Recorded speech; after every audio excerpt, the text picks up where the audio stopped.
Hey guys, good morning. I hope you're doing well. Um, it's been about a week since I've posted, I think. You might hear this loud blinking noise in the background every now and then. It's very annoying. It's my alarm. It's like broken or something. I don't know how to fix it. But I wanted to talk about grit and the importance of grit. On Sunday, I ran the marathon. There's several reasons why I ran the marathon. One of the reasons why I ran the marathon is because a bit ago I got out of this relationship that was pretty toxic, and it was really bad, to my mental health and to my well-being and to my relationship with myself. Another reason why I ran the marathon is to just kind of prove to myself that I still have my strength and that nothing can come in between me and what God has called for me.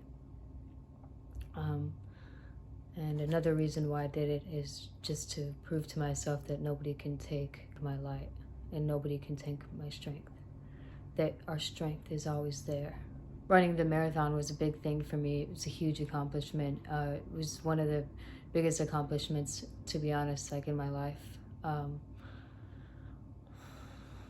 That's just because for a long time when I was a kid, I thought that I couldn't run a long distance. I thought that I couldn't do as much. The words that I was fed into when I was a kid was, just things that would kind of put me down and make me feel like I couldn't amount to such an extent. And as well as that, though, I thought that just running a marathon is something I could never do because it was such a long distance. I thought that it was just such a long distance that I couldn't amount to that. So I was talking to my brother about it, that I wanted to do it, but I just didn't know if I was ready.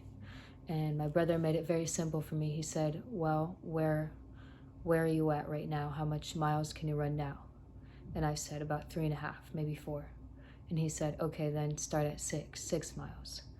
So I ran 6 miles and I felt so happy for myself, so proud of myself. And each time the mileage got increased, each time I increased the mileage that I ran, the closer I felt to that destination, the closer I felt that I was ready for the marathon. So when you keep going, when you think that something is so far away, once you take that one step, you're getting so much closer to that thing that you feel is so far away, something that you feel like you can't amount to. If you feel like, oh, I want to be a millionaire, but I'm broke. So you might see that so far ahead of you that you feel like you can't even get to it at this point. But once you take one step, once you keep just taking a step every day, sometimes take multiple steps, the closer you feel and to that vision. And it doesn't feel so far away anymore. It doesn't feel like something you can't do. So that's what it was for me running the marathon. During the runs, I would just want to stop. I would feel this emotional pain and I would feel this barrier within myself, this voice in my head telling me, oh, you can't keep doing it. You can't do this. You can't do that. But each time I fought that voice and I just kept going. And the more I did that, the more I realized how this voice does not matter. The voice that's always telling you that you can't do it. And that's also, you're fighting your comfort zone. You're battling yourself to come to this next level of being, and we cannot do that. So wherever you're at in life, whatever thing feels like it's so far away from you, it's not that far. It's closer than you think. Just take a few steps and it's going to feel closer. And the more steps you take, the more that gap closes and the closer it comes to you. I also wanted to run the marathon just to, kind of show you guys that, experience another thing and show you guys that, I'm not all talk, that I do stuff, that from everything that I say comes experience. Running that much distance is it was easy actually. Running the marathon, it felt easy. I mean, it felt fine because there's so many other people running it around you. There's no way to give up or quit. You just have to keep going. There's like this pool of people that just keep running and running and running, and hardly anybody is stopping. So you're just pushed to go too. Can't really stop. It's like it's like cars on a freeway. Like once everybody's going, you can't just stop in the middle of traffic. That's just how it is. But grit is so important. Each time, before each run, I felt like there was obviously like half of me did not want to do it and half of me wanted to do it most of the time. There was probably like 1 or 2 runs where I truly felt like, yeah, let's do it, let's do it. And I really enjoyed it. But there was like so much runs where I was like, I don't want to do this. I don't want to do it. So the more that you just stay consistent, the more that you just have that grit and that vision in your mind. The vision is the most important thing. You first have to have the vision, and then consistency, and flowing with your body. Whatever, sometimes like my body did not feel like running. There was this one specific time where I was on the treadmill and my goal was 10 miles. It was 8 to 10 miles, actually, my goal. But I knew I was gonna end up doing 10 because that was my goal. 10 miles was my goal. But if I did 8, then I would have been okay too. 10 miles was my main goal. So I was on the treadmill. It was the most difficult freaking run. I mean, even the marathon was easier than running this 10 miles at this point.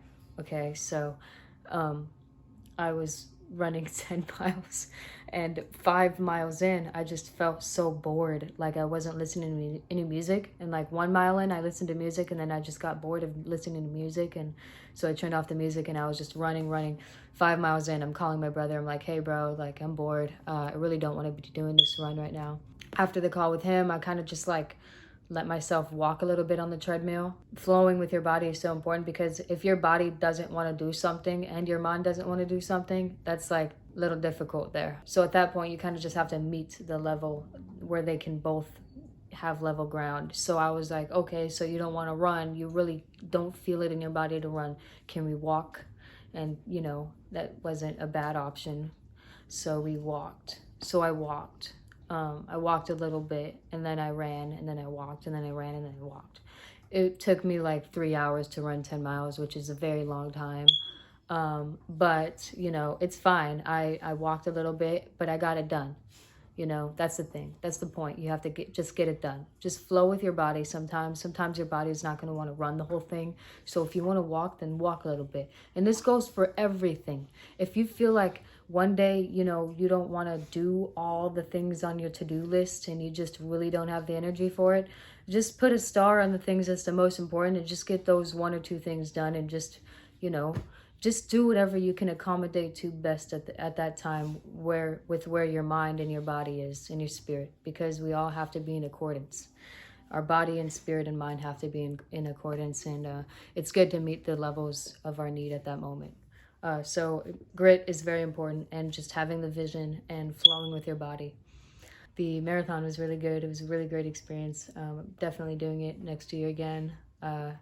Surprisingly, only 0.1% of people in I think the US population or the world population, not sure which one, do a marathon. So that's pretty interesting. I hope you guys gained something from this video or anything. I just wanted to share that with you. I hope you have a great day. Thank you very much.